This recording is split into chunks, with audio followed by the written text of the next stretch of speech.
Your favorite semiconductor company, Intel, just recently reported earnings, and investors are super excited. We can see the stock is up roughly 9% as I am recording today's episode. But today, I don't want to take a closer look at your favorite semiconductor company. We did that yesterday. Today, I want to take a closer look at my second favorite semiconductor company, Advanced Micro Devices. For those that are not familiar, they do have earnings upcoming this Tuesday. And with everything we learned from Intel, I do believe we can kind of guess where AMD is going to do with their upcoming earnings. Are they going to beat? Are they going to flunk? Well, let's take a closer look in today's episode.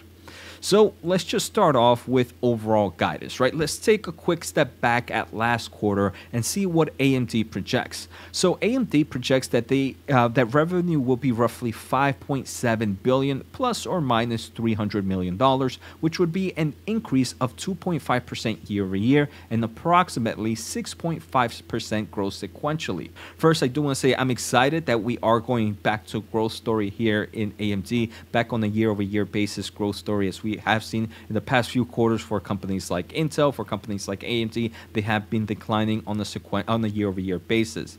Now, if we take a closer look at those numbers sequentially, it would be roughly 6.5% up. They do mention that this year-over-year growth is expected for two main business reasons. First is they do expect the client segment to be up, and second, they expect the data center segment to be flattish. Unfortunately, they do expect the gaming and embedded segments, which is their FPGA solutions from Xilinx, to decline. I want to thank The Motley Fool for sponsoring this video, and check out fool.com/Jose for the 10 best stocks to buy now. With that link, you get a promotional offer for the subscription service. Now, let's continue with today's episode.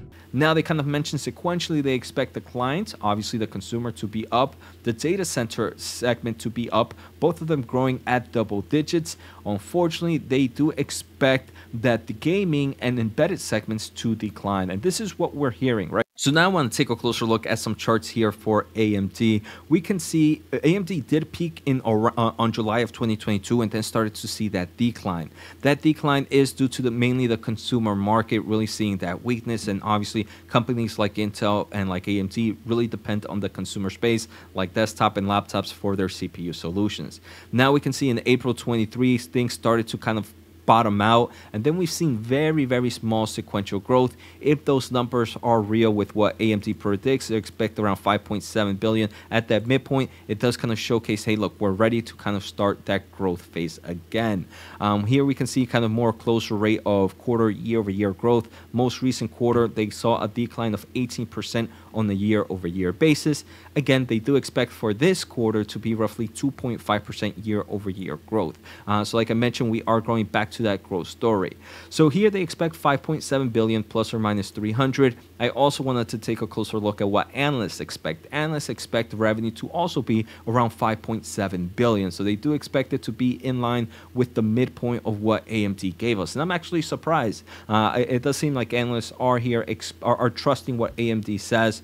But now what I want to do is take a closer look at Intel's earnings, more importantly the segments that Intel hits, and really showcase, hey, is it possible for AMD to beat these expectations? I do want to say the answer is yes, and I do believe that there's also the probability that they can have a blowout earnings, but the blowout earnings depends on one thing, and we'll discuss that in a bit. But before we go any further, guys, I do want to say thank you for the support. We just hit 28,400 subs. If you haven't, make sure to hit the thumbs up and the subscribe button. This is the best place you're going to get any semiconductor news. You can also get more weekly exclusive videos on my membership for the semiconductor market. Click join to learn more. Check out fool.com/Jose for a special offer, josenajarro.substack.com for free newsletter, and semiconductorwatch.com for free semiconductor news.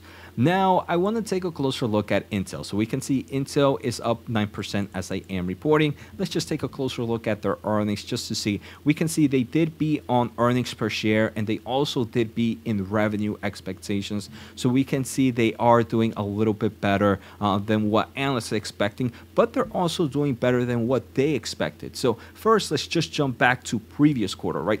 Previous quarter, exactly the same picture we have from AMD. They did mention that they expect quarter quarter 3 revenue to be 12.9 to 13.9 billion at the midpoint, and the reason being is they expect the client CPU shipments to more closely match sell-through, so they expect some growth there. That's exactly what AMD was saying, that they expect quarter 3 to kind of showcase some growth in the CPU in the client market.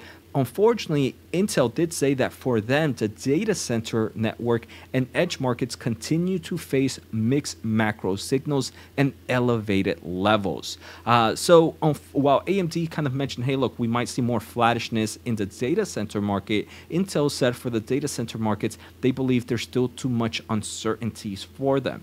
Now, if we kind of fast forward into yesterday, now after the company reported earnings, we do see where Intel got it right and Intel got it wrong. So first, if we take a closer look, their third quarter revenue was $14.2 billion. That was $750 million above midpoint. And that's pretty crazy. Almost $1 billion above their midpoint kind of showcases that, hey, something must have gone right. And now we need to go know where that went right. So they mentioned that their guidance did better for a few reasons. First, driven by higher revenue in average selling prices and better sell-through of previously reserved inventory. In their client segment, customer inventory levels are healthy and the market remains on track to their January consumption total addressable market signal of roughly 270 million. So they mentioned that their client segment operating profits doubled sequentially to 2.1 billion on higher revenues, and they are also seeing stronger average selling price driven by the strength in their commercial and gaming products this quarter. So first, they're saying that, hey, look, the client segment is a little bit stronger than anticipated. We have better inventory correction, and that's obviously helping out with our average selling prices, which means better for the margins. So I do believe AMD does have the ability to see growth here, like they mentioned in the client segment. Unfortunately, I want to say the following. Intel right now holds the largest market share when we take a closer look at the client segment, right? And for that reason, Intel usually takes a big boat of the decline. We see that Intel started to decline in revenue a lot faster than AMD. Here we can see kind of their decline over the times. Huge decline since for the past few years. And I do believe because they do have more of this market share, they also see a bigger elevator up, right? So when things go up, they're going to be the first ones, or they're going to be the ones that benefit the most. This doesn't mean that AMD is not going to benefit. I do believe AMD is going to see strong client segment growth, but maybe it might not be as strong as Intel's because they are a smaller player in this space. That's overall my thought basis. We kind of saw it with the decline. Intel's lost a lot more decline in this space when we were kind of in the correction than AMD, but the reason being is because Intel is just a behemoth in this space, so they get to see what really is happening in the space. Now, if we take a closer look, they do mention that their Xeon business, which is their data center, was up sequentially because they do see better than seasonal recovery this quarter, and they also saw a nice growth in their average selling prices for their CPUs. So this is where I do believe AMD can definitely benefit, because AMD is taking a nice amount of market share from Intel in the data center market. So if Intel saw better than expected recovery, very similar to how I was just giving Intel the strength in the client market, I'm going to have to give the strength to AMD here in the data center market. So if Intel is seeing a better improvement, even though Intel is the data center still leader in market share, AMD is the one gaining market share. So I do believe they are going to be the ones that are going to see the bigger ride up. And so that reason, I do believe AMD can definitely outperform in the data center market, and that will bode really well for the company. They also mentioned that, hey, look, the FPGA business is entering a period of inventory burn, and they expect their PSG, which is their programmable solutions, to decline in quarter 4 and be depressed for the next few quarters as customers work through inventory before returning to a more normalized run rate. We did hear that from AMD that they expect the embedded segment to decline. Intel didn't mention that it was a bigger decline than they previously expected. So in my opinion, that also bodes well for AMD. So I don't think we're going to see any surprises there. Now, if we take a closer look, I just wanted to look at Amazon bestsellers. This might not be the best kind of metric to look at, but just something to kind of keep an eye out. Bestsellers in CPU processors. This is the do-it-yourself market. It's not necessarily the true market of desktop and laptops, but we can see the top 3 are all Ryzen AMD processors. I do believe 9 out of the top 10 are all AMD processors. So this can obviously bode well for AMD's CPU and client segment. So we can definitely see some improvements there. Now, I mentioned that I believe AMD has the opportunity to destroy their expectations. So I do believe AMD will beat expectations because we do see an improvement in the client and we do see a better off data center market that they are gonna, in my opinion, have a high probability of beating expectations. Now, there is a possibility that they can destroy expectations. And the way they can destroy expectations if these reports are true. There were reports that came out a few days ago that AMD scored a big wins with 2 big players. First, with Oracle, that they are expecting Oracle to buy a nice amount of MI300X. The second is IBM asked for FPGAs. So that IBM asking for FPGAs can obviously help AMD in their embedded segment, maybe kind of making the cushion a little bit softer than previously expected. So that can obviously help beat earnings expectations. The second thing is if AMD does have these sales of the MI300 to Oracle, in my opinion, that can either do 2 things. That can either, that would be for upcoming quarters. So it can definitely improve the company's forecast for the upcoming quarters, which can really beat analyst expectations on what should be expected in the upcoming quarter 4 of 2023.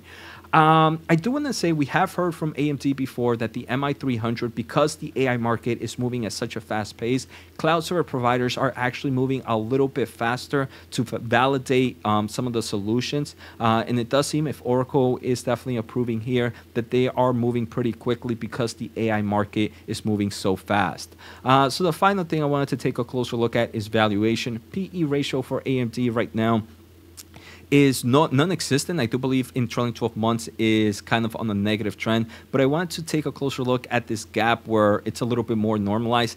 AMD always trades at a higher valuation. In late 2022, it was trading at a valuation of 37.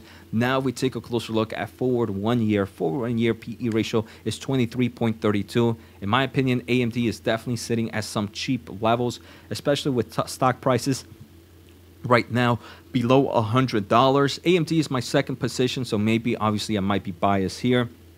But I do believe the opportunity with a forward PE ratio of 23.32 and with the ability that they have the high probability of beating expectations, it can obviously help out with a lot of these metrics, even pulling them down.